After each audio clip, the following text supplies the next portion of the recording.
E que atuação é essa, professor? Literalmente para o nosso dia a dia, né?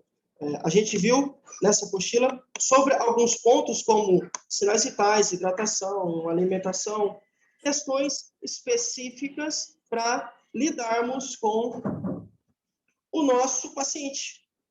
E é um lidar, é um contato muito próximo, porque são assuntos, temas muito específicos e que, independentemente da situação do seu paciente, do quadro de saúde dele, você vai lidar. Então, hidratação, alimentação, sinais vitais, higiene, tomar cuidado com medicamentos, né, que são os cuidados com medicamentos, todos esses itens são ou se tornam imprescindíveis, importantíssimos e fundamentais para a nossa atuação. Okay? Então, por isso que a relevância dessa apostila, noções de enfermagem. Existem alguns pontos aqui, como eu falei no final da aula passada, eu acho que se não me engano, foi a Lidiane que falou, eu acho que foi ela e a Gia, não lembro, isso que a Lidiane falou.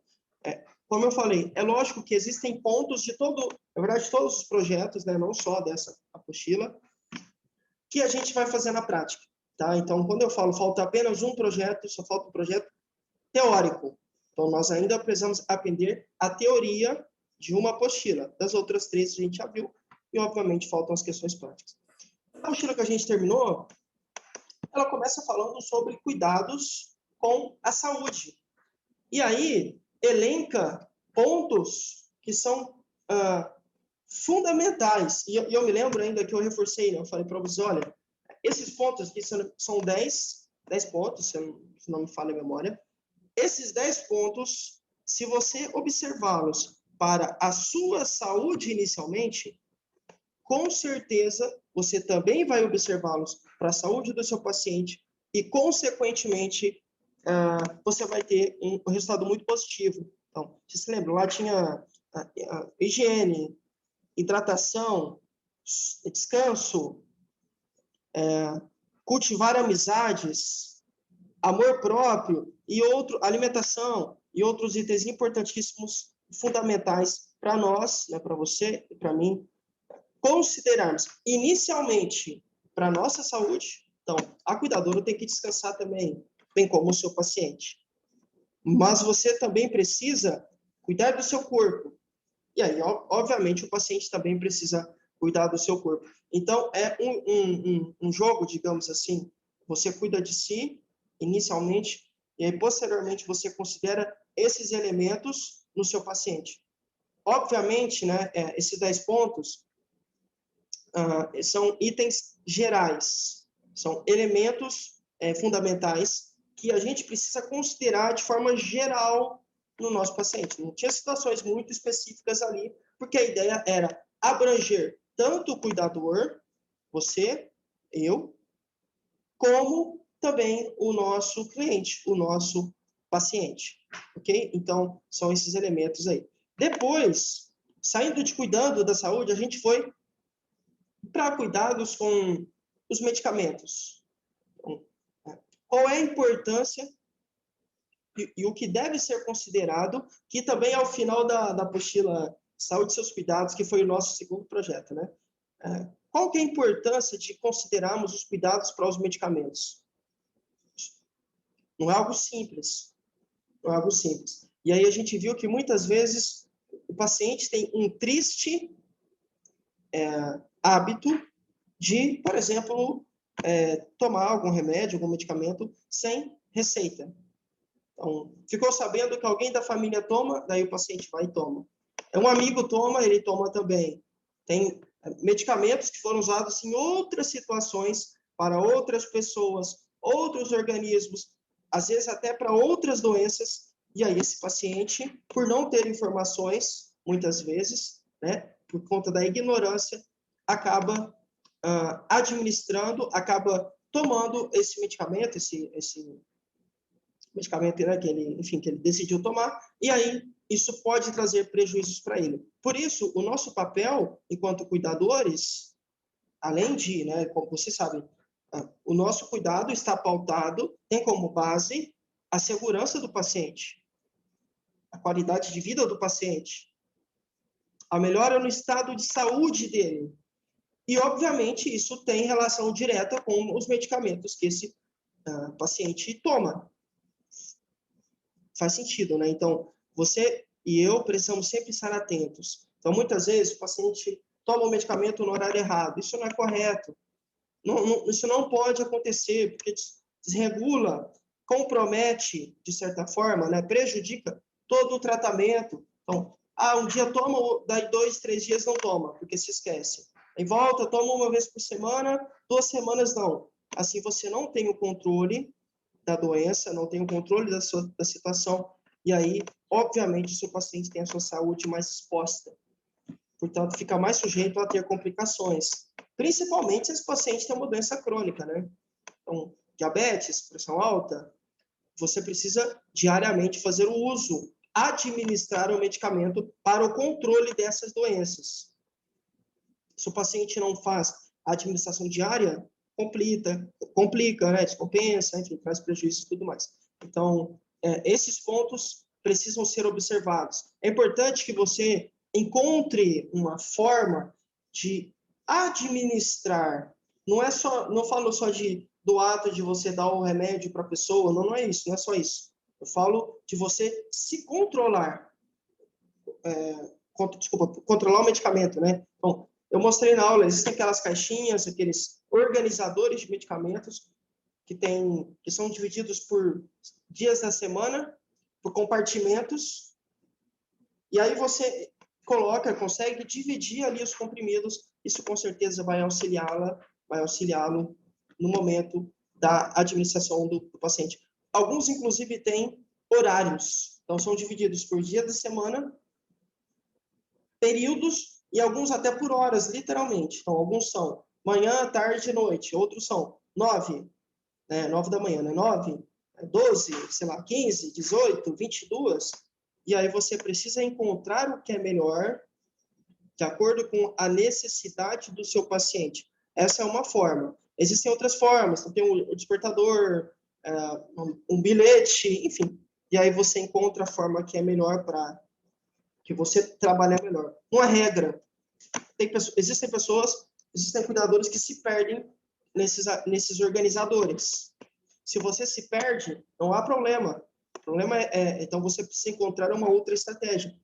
Despertador, enfim. Aí você vai encontrar o que você acha melhor. Saindo dos cuidados com os medicamentos, né, com a administração desses medicamentos, nós fomos para o capítulo 3, voltados para os cuidados com o quarto do paciente.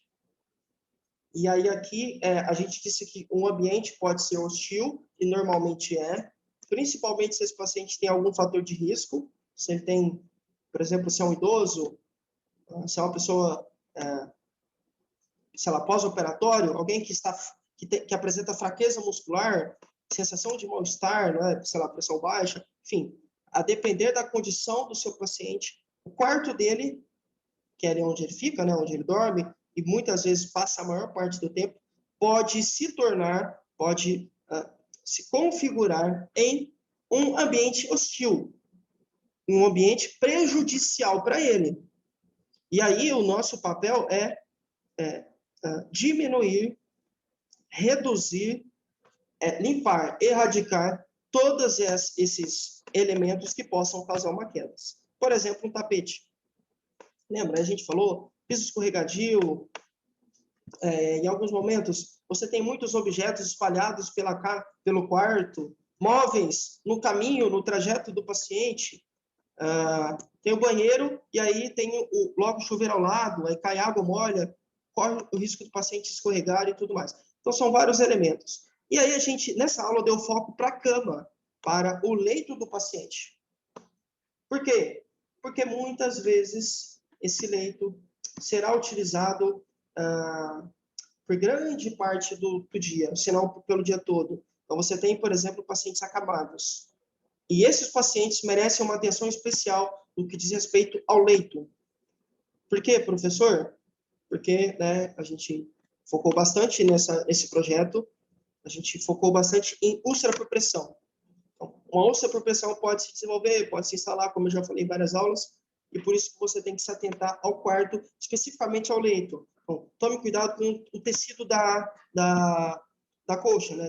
Do lençol, do travesseiro, cuidado com o colchão, enfim, vários itens precisam ser considerados para a gente conseguir diminuir, minimizar a chance desse paciente desenvolver uma úlcera por pressão.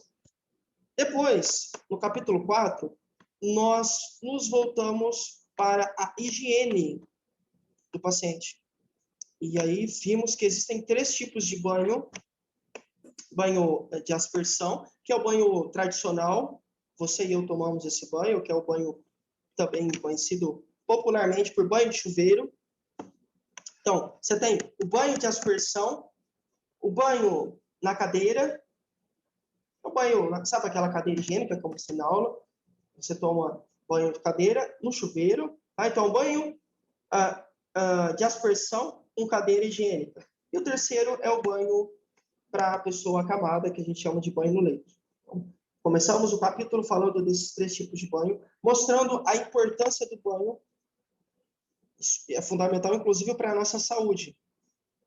Então, quando não há uma higienização do corpo, né, quando você não tem uma limpeza do corpo, bactérias normalmente se instalam e aí trazem prejuízos para a saúde do paciente. Para a nossa saúde também, por que não? E aí, vários problemas, várias doenças, situações podem ser causadas pela falta de higienização. E aí, nesse momento, eu me lembro, eu disse para vocês que o banho não é só um momento para a limpeza do paciente. É também, mas não é só isso. Professor, então, eu não lembro isso aí, você já falou tem algumas semanas. Você lembra, você consegue só me dar um toque para que mesmo que serve o banho? O banho também serve para você fazer observações. Lembra que eu falei? Bom, enquanto você dá banho, você também observa o corpo do paciente. Verifica se há mudanças, se existem alterações no corpo dele. Por exemplo, alterações voltadas à coloração da pele. Então, a pele em alguma região ficou mais vermelhinha, talvez seja uma região provável, suscetível para desenvolver úlcera. Tem que tomar cuidado, tem que verificar, tem que inspecionar e tudo mais. Outra situação também que justifica você verificar o corpo do paciente, né, ficar fiscalizando, digamos assim, é porque você pode ter já até mesmo as úlceras por pressão, ou sei lá, uma micose, enfim, você vai inspecionar. Sabe a auditoria? Aquele processo de fiscalização rígido e tal. Você vai, digamos assim, peço perdão pela metáfora, mas você vai fazer uma auditoria no corpo do paciente. A ideia aqui é você observar como anda o corpo dele e minimizar possíveis complicações. Então, essa observação no banho também se configura como um método de prevenção. Então, por que é que você verifica o paciente que você está se prevenindo? Ok? Como assim, professor? Porque você se previne de doenças e por aí vai, como eu já dei exemplo e falei bastante na aula. Saindo de cuidados com a higiene, nós fomos para assaduras, que é uma situação recorrente, e aí eu já adianto, né? Recorrente principalmente para pessoas que são acamadas, e os acamados, lembrando, não são somente pessoas que não andam, que ficam lá na cama a vida toda, não é só isso. Muitas vezes, uma pessoa temporariamente fica acamada. Fez uma cirurgia, vai ficar por um tempo acamado até se recuperar, tá? Então, não necessariamente acamado por toda a vida. Mas, muitos sim, infelizmente, estão nessa condição. De um jeito ou de outro, se temporário ou não, essa pessoa acamada precisa receber devidos cuidados. Muitas vezes, por falta de atenção, o cuidador peca em alguns pontos, erra em alguns pontos, às vezes porque não sabe, às vezes porque não se importa mesmo, enfim, erra em alguns pontos, e esses erros são acumulativos, né? Vão se acumulando, e em algum momento você tem uma situação que começa por uma assadura e, infelizmente, termina em uma úlcera por pressão. Então, a importância é, precisamos prevenir assaduras. Isso tem muito a ver com o tipo de tecido que o paciente usa, tem a ver com hábitos, se o paciente fica com xixi 4, 5 horas, errado, isso não pode acontecer. Tem a ver com calor, suou demais nessa região, esse quarto é muito quente, junto com esse tecido, causa alergia, causa coceira no paciente. isso tudo permite, facilita e promove o aparecimento de assaduras. Saindo das assaduras, nós fomos para outro tema que é muito importante, e que eu deixei claro, nem todo curativo é feito pelo cuidador. O cuidador só realiza curativos que são autorizados pela equipe de enfermagem, certo? Por mais que a gente tenha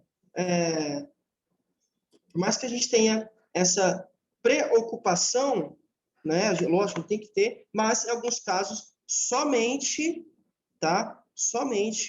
o enfermeiro ou o médico, dependendo da situação, pode realizar o curativo, pode realizar o procedimento.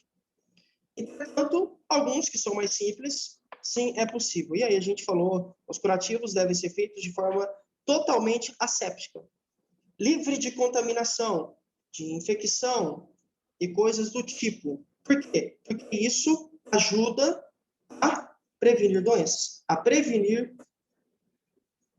a Gi colocou que chegou. Gi, boa noite. Eu mexi com você, eu acho que você não escutou. Tá tudo bem aí?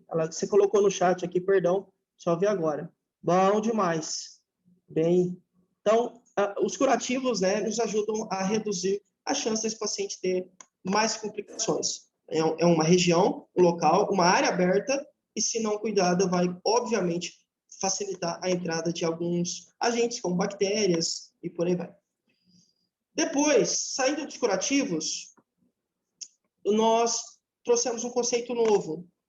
Bom, eu acho que provavelmente foi novo para muita gente. A ideia, pelo menos, de ostomias. Então, as ostomias são, falei, né, várias vezes, de uma forma simples, um buraco. É um orifício que permite a passagem de algo. Esse algo entra ou sai. Tá? Então, ostomia é um buraquinho, é um orifício, é uma passagem que facilita a entrada ou a saída de algo. Quando a gente fala de entrada, é entrada de medicamentos e entrada de alimentos. Quando a gente fala de saída, é saída de fezes, saída de urina e até mesmo permite a drenagem de algo, como, por exemplo, o caso da traqueostomia.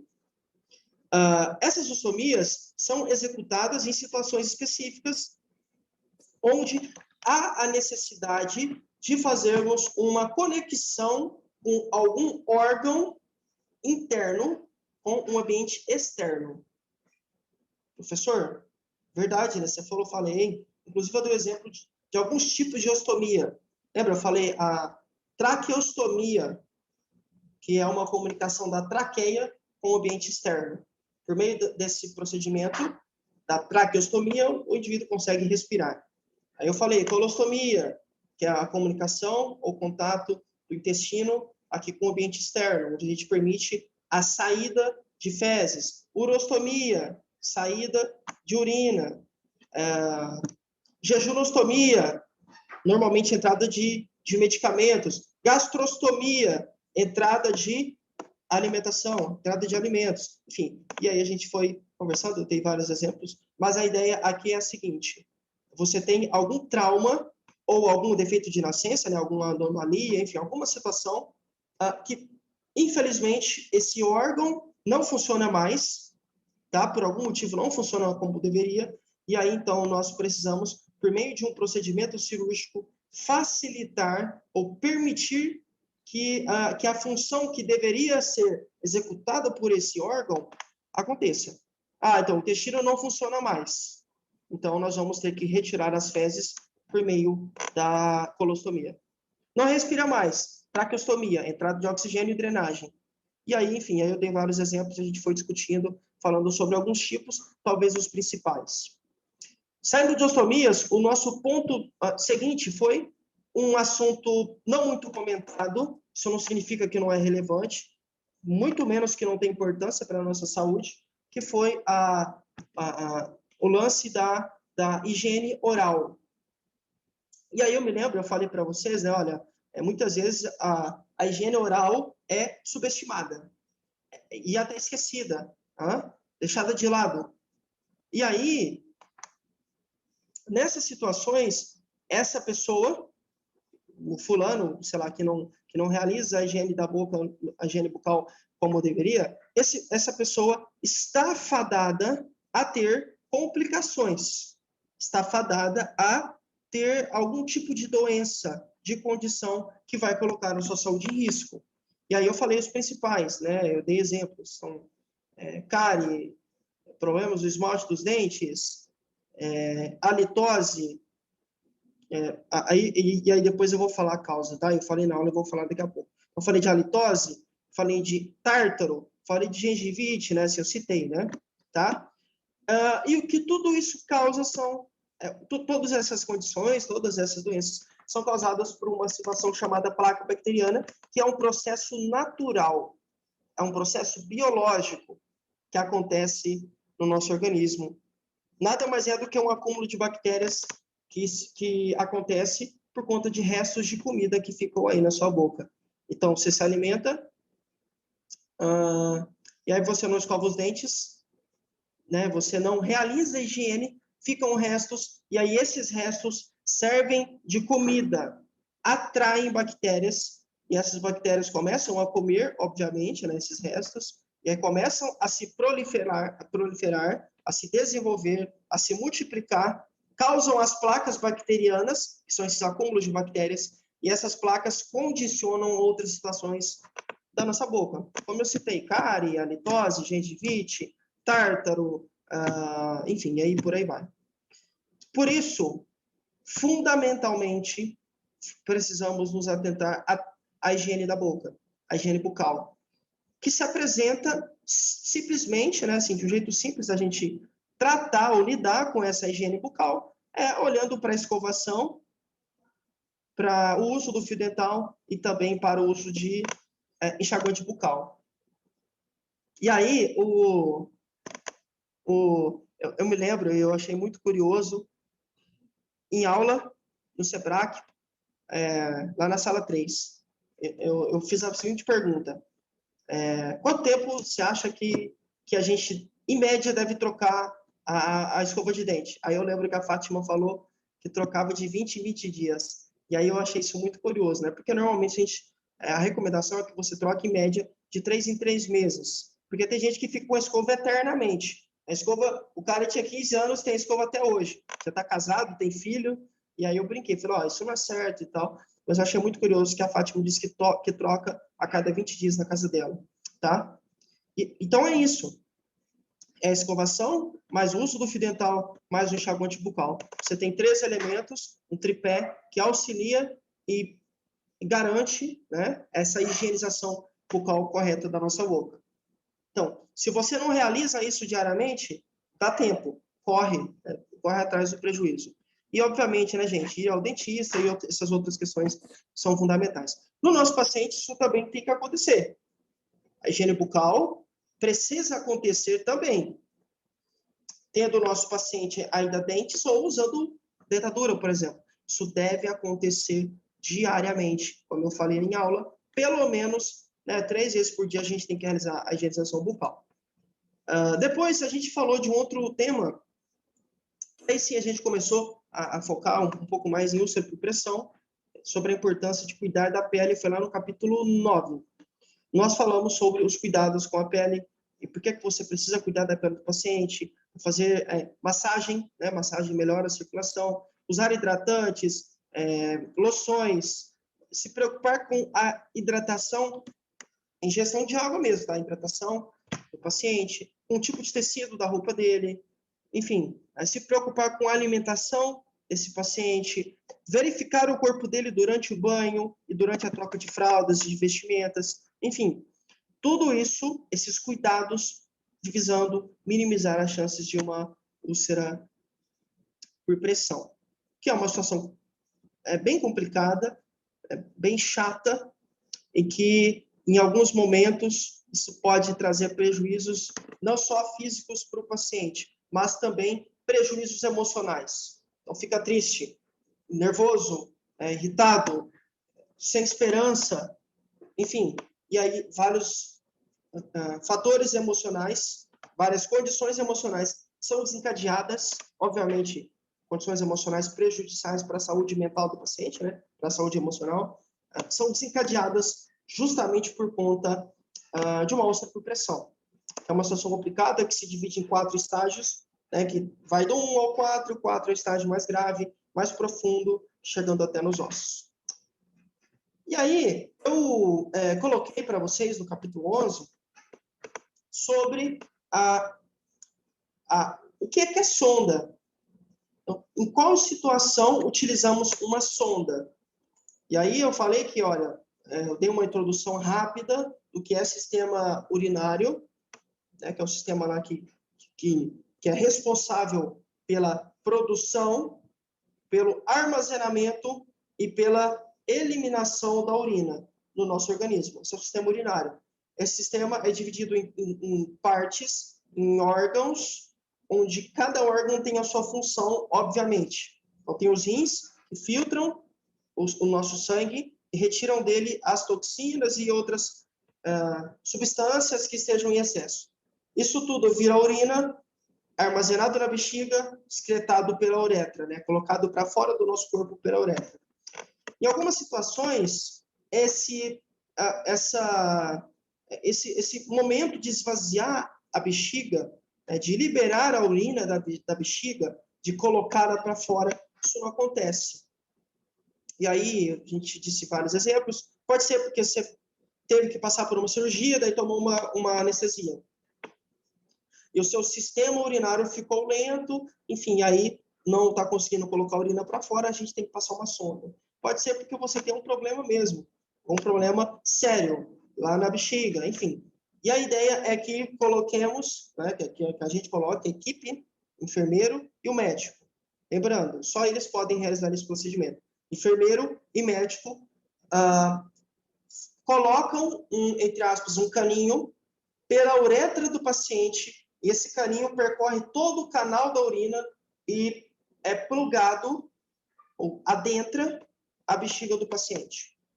E ali, obviamente, você tem a saída, o esvaziamento da bexiga por meio desse caninho.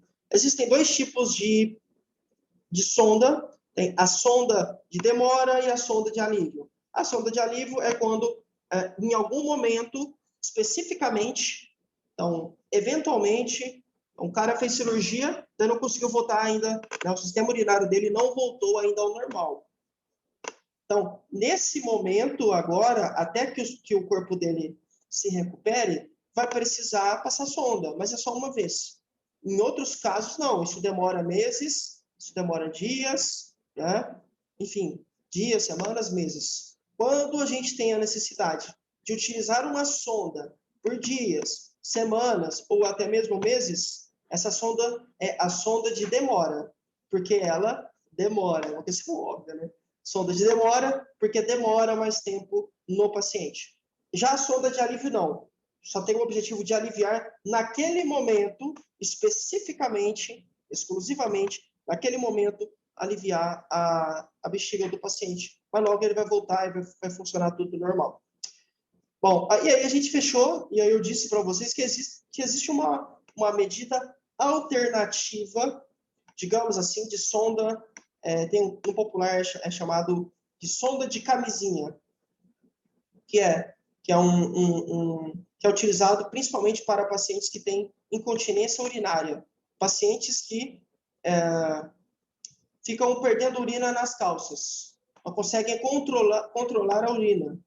Então, faz xixi nas roupas sem perceber. Não sente que está fazendo xixi, e aí quando alguém fala, nossa, você está com as calças tudo molhadas, e aí isso obviamente gera um constrangimento, né? Uma tristeza nesse paciente. Por isso, uma medida alternativa é utilizarmos o Uripen. O que é esse Uripen mesmo, professor? Essa sonda externa. Então, você não vai introduzir nada no paciente. Não entra nada na uretra. Nada entra no canal da urina. Essa sonda, entre aspas, é como se fosse uma camisinha que reveste o membro do homem. Então, o Uripen só é utilizado em homens. certo? Eu lembro que eu mostrei para vocês, é um material de látex, semelhante à camisinha, que é colocado no membro do paciente, fixo ou, né, preso por esparadrapo. E aí, toda vez que o paciente perde urina, porque ele vai fazendo xixi, na ponta desse Uripen, que é esse material de látex que reveste o membro masculino, tem um caninho que direciona a urina para uma bolsa coletora. Então, aí não tem problema, o paciente pode ficar fazendo xixi o dia todo. Por quê? Porque a urina não vai mais ficar nas calças dele. Não vai por quê? Porque ela é direcionada para uma bolsa coletora, para um armazenamento, para uma bolsa, né? um local que vai reter, que vai segurar essa urina. E aí, de tempos em tempos, há a necessidade, logicamente, de se esvaziar essa bolsa. Agora, esse paciente que já não mais ia em almoços de família, que não mais ia ao trabalho, que não ia mais à igreja, que não ia mais ao mercado, enfim, porque sentia vergonha porque ia fazer xixi nas calças, agora não. A autonomia e a independência desse paciente foi devolvida. Ele pode ir na lotérica, é só verificar como é que está a quantidade de urina na bolsa coletora. É só esvaziar e aí colocar de novo para ele poder se deslocar, enfim, ter uma vida normal, digamos assim. Tá? Então, esse foi o capítulo voltado para Uripen. A gente também conversou sobre a hidratação, que é um item fundamental, é um item importantíssimo, necessário para que o paciente consiga, inclusive, não, isso, a gente tende a, infelizmente, isso, Gi, é isso mesmo, 3 meses, isso, Gi, show de bola. Tá afiadinho, hein, Gi? Boa noite. Então, a gente tende a pensar que os benefícios de uma hidratação só estão voltados para... Ah, não, sabe o que é, professor? É que aí uma hidratação é para o paciente não desenvolver úlcera. Verdade? Com certeza. Uma pele hidratada diminui, consequentemente, a chance de o paciente ter uma úlcera por pressão, se o paciente é acamado. Você está corretíssima. Mas não é só isso. Eu mostrei para vocês que há uma relação direta entre água ou hidratação e funções musculares, funções intestinais, funções cerebrais. E aí depois eu fui falando de outras questões também. Sim, precisamos estimular a hidratação no nosso paciente. Certo? Depois a gente falou sobre 2 itens, eu diria que são fundamentais. Então, eu vou falar desses 2, depois eu volto para um outro. Alimentação e hidratação são essenciais para todo e qualquer paciente, e para você também. Por isso que tem que ter atenção. Nós não podemos nos contentar com uma negativa, com um não do paciente. Eu não quero comer, eu quero beber água. E aí eu falei, não, isso está errado. Há a necessidade de estimularmos e de promovermos esse anseio, né, essa vontade, por meio de estratégias para que o nosso paciente tenha uma boa hidratação e que ele também se alimente de forma adequada, de forma correta. Porque tanto a hidratação quanto a alimentação condicionam a saúde desse paciente. Se ele não come